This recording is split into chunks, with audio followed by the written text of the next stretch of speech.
formación académica es la de ingeniero industrial, entonces bueno, pues lo que nos toca un poco la atención, ¿no? A ver, la gente viene de diferentes entornos, se acerca a diferentes entornos al mundo del arte, pero concretamente, ¿cómo llegas tú de un mundo aparentemente tecnológico, aparentemente frío, ¿no? Ahora nos vas a comentar, al mundo del arte, ¿no? ¿Cómo te empiezas a interesar desde bueno, profesión o formación académica? Sí, no, realmente para empezar la entrevista es muy buena pregunta, porque efectivamente esta especie de paradoja me sucede constantemente, y yo suelo explicar una historia que bueno, en la que recurro a diferentes personajes ya de la historia del arte muy reconocidos. Por ejemplo, allá por el año 50, cuando Calder, este escultor cinético, visita a Mondrian en su estudio, cuando Calder no era un artista, sino era un ingeniero industrial.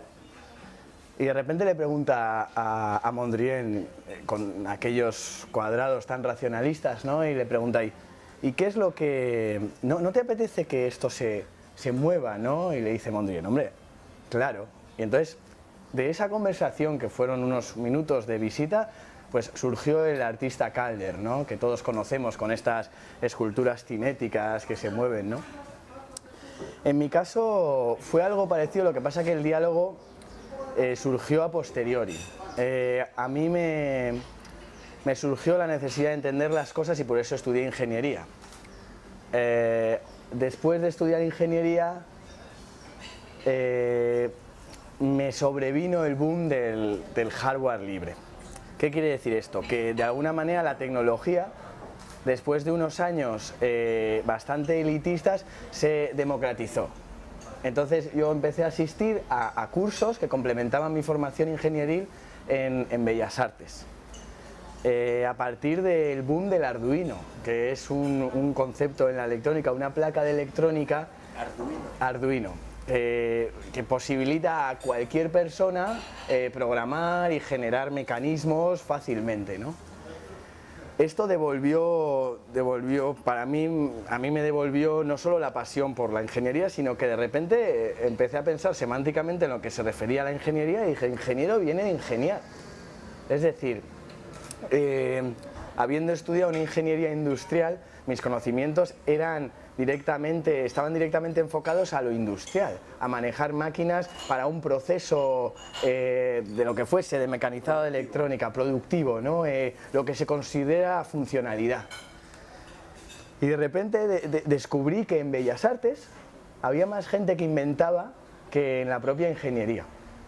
Y a través de diferentes workshops, diferentes cursillos, descubrí que, sumado ya a mi pasión por el arte, que es mucho más antigua que mi formación, que podía llegar a enfrentarme al mecanismo de la creación por medio de la ingeniería. De manera que lo que hasta aquel momento para mí era el arte era más pictórico, escultórico, arte plástico, para mí de repente es, de nuevo, dotarle de movimiento, dotarle de programación, ¿no? Y además no solo esto, sino que para mí son mis herramientas. O sea, la propia ingeniería, de lo que me ha dotado, son de mis herramientas. No de mi creación, pero sí, no de mi discurso, pero sí de mis herramientas, ¿no? Así que bueno, actualmente creo que ya está bastante reconocido que las herramientas que se utilicen van más allá de ser artista o no artista, ¿no? Bien, has dicho antes que tu formación académica, o sea, precede antes la pasión por el arte, ¿no? Sí.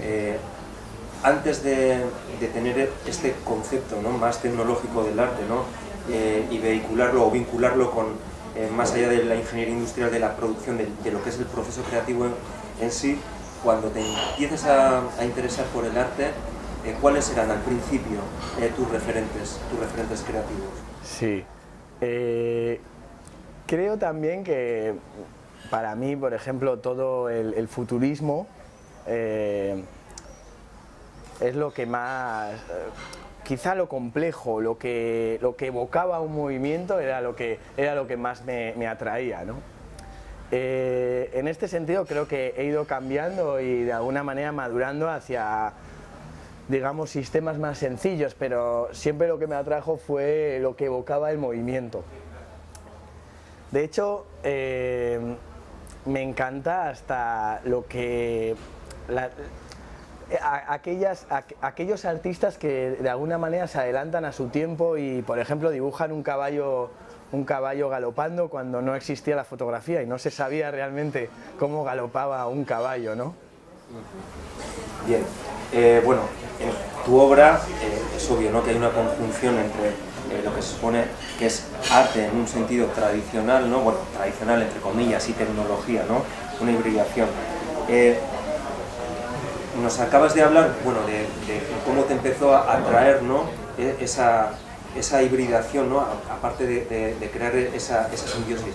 Pero, ¿fue un proceso gradual o de repente te metiste a hacer instalaciones artísticas con software o fuiste poquito a poco desde algo más puramente plástico, más puramente políticamente correcto, tradicional?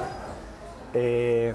Bueno, en mi caso hay una ruptura considerable que lo relaciono conmigo mismo. O sea, a nivel personal hubo un cambio. Es que yo había terminado ya de estudiar o estaba terminando y me estaba enfrentando a lo siguiente de mi vida, ¿no? A qué iba a hacer yo con este conocimiento. Y no acababa de convencerme de estar toda la vida en una fábrica, ¿no? Es verdad que siempre había sido o sea, había contemplado el arte y lo había consumido, pero nunca había generado una poética propia, ¿no? Pero sí que la necesitaba. O sea, de alguna manera lo llevaba dentro y se me ocurría, pero es como si no estuviese licitado para hacerlo, ¿no? Como si nadie me hubiese dicho, no, claro, si tú puedes hacerlo, entonces puedes, ¿no? Entonces, es cierto que, si bien no soy la típica persona que dibujaba desde pequeño, aunque sí que dibujaba, hay un paréntesis, no sé por qué, en mi vida en el que no estuve relacionado con la creación, ¿no? Y así, pues hace como 8 años, una cosa así,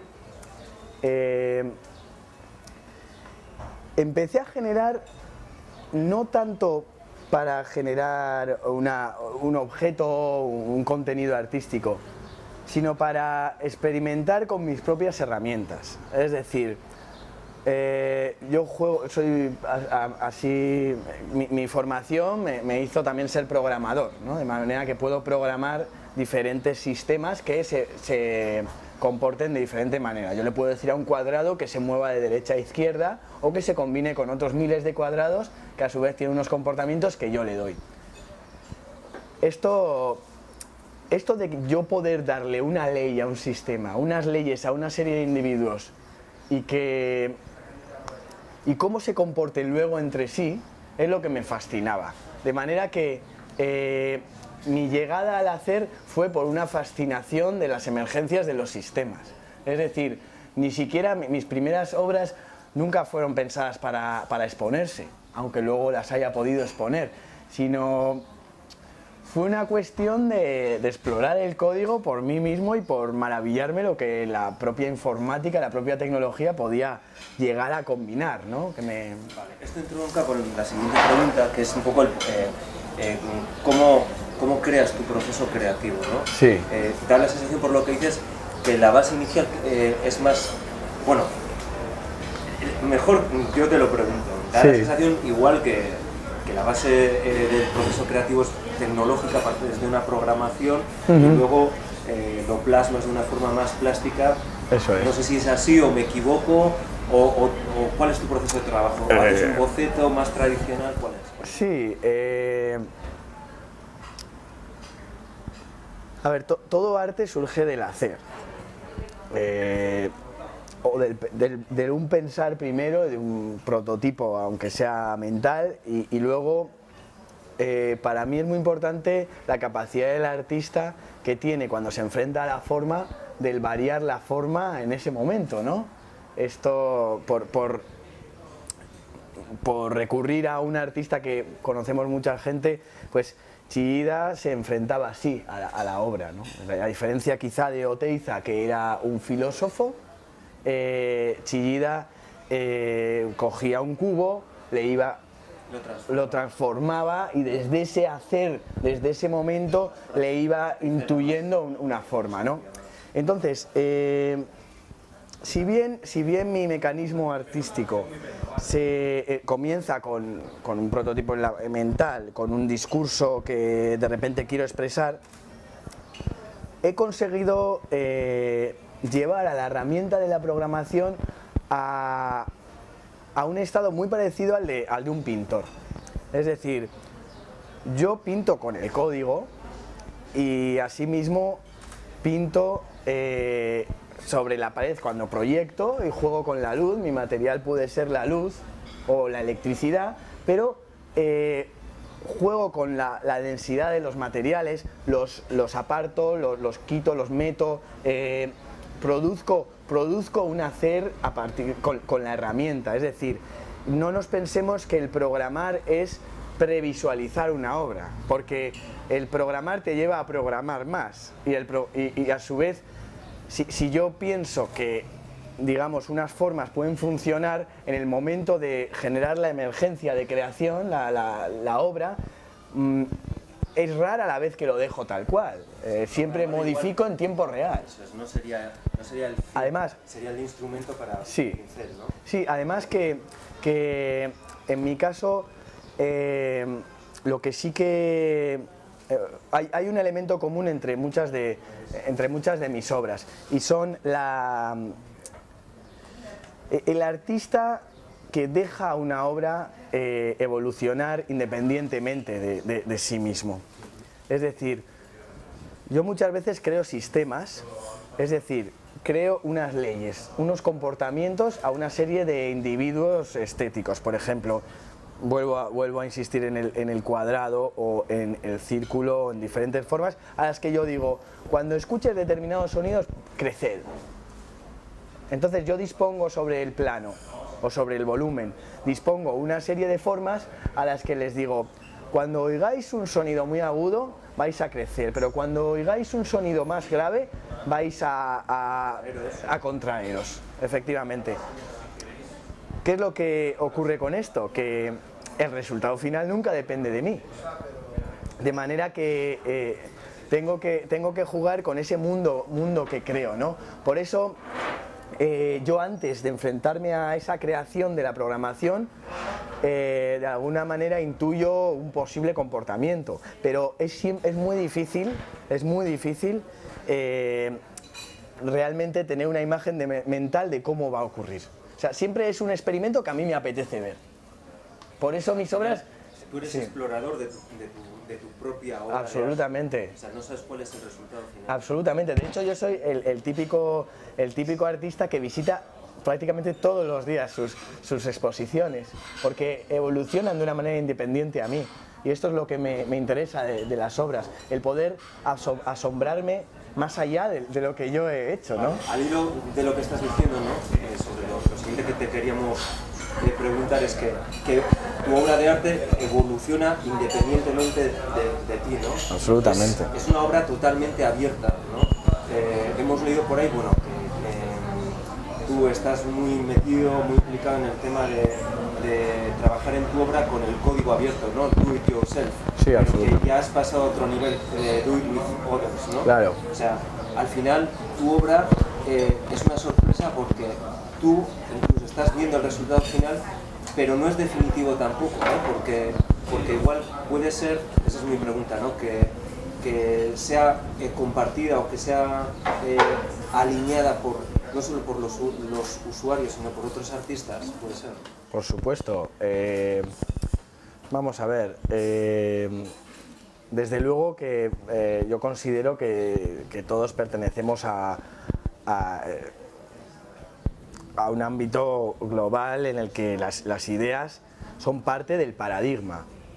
en este caso el modelo no ha sido el de compartir conocimiento en los últimos años, de manera que efectivamente mis obras están abiertas a componentes o variables externas precisamente como lo están las ideas, y mis ideas también las tienen otras personas. Compártelas. Sí, ¿A dónde crees que lleva todo esto? ¿Cuál crees que es la consecuencia de estas sinergias? Nuevos paradigmas y sobre todo el final del ego, el final de la ambición para el arte, el final quizá de la firma, el comprender que una obra es el propio arte. La obra de todos es el propio arte. Claro, el arte hasta ahora eran Picasso, Dalí, Gaudí, y sí lo son, pero creo que la suma de las obras es el arte y no tiene ni siquiera por qué existir la autoría. En el momento en que tú realizas... Sí, pero realmente vamos a eso, o sea, hay que entender. Mira, cuando yo trabajo con sistemas, por ejemplo, aunque igual luego vamos a hablar de ello, pero cuando hasta hace bien poco intuía que mis obras tenían un comportamiento y tienen un comportamiento independiente y que me gustaba contemplarlas, ¿no? Porque muchas veces mis obras tienen un movimiento de alguna manera biológico, patrones, este tipo de comportamientos que llevan a posicionarte ante ella pues como quien mira el mar o quien mira un proceso natural, y que te llevan a un estado de la no mente, ¿no? En un estado meditativo. Y me preguntaba por qué tenía tanta ilusión o tanta pasión por observar estos fenómenos, y hace poco creo que lo comprendí y uní diferentes intencionalidades en mi hacer, ¿no? Hay una historia que si da tiempo la puedo contar, ¿no? Bueno, yo trabajo en nuestro estudio, nuestro espacio Arteclab, que es un laboratorio de arte y ciencia que está en Artelecu. Todos los días voy a casa andando y tengo la suerte de pasear por la ribera del Urumea, ¿no? Entonces, hay unos momentos en los que el Urumea está en una marea baja que produce una fácil visualización de la organización de los propios peces, ¿sabes? De los bancos de peces, cómo se comportan entre sí, los típicos corcones que hay aquí en Donosti, ¿no? Así a priori son un cúmulo, son una agrupación, un grupo de seres que están ahí, pues ya te digo, agrupados.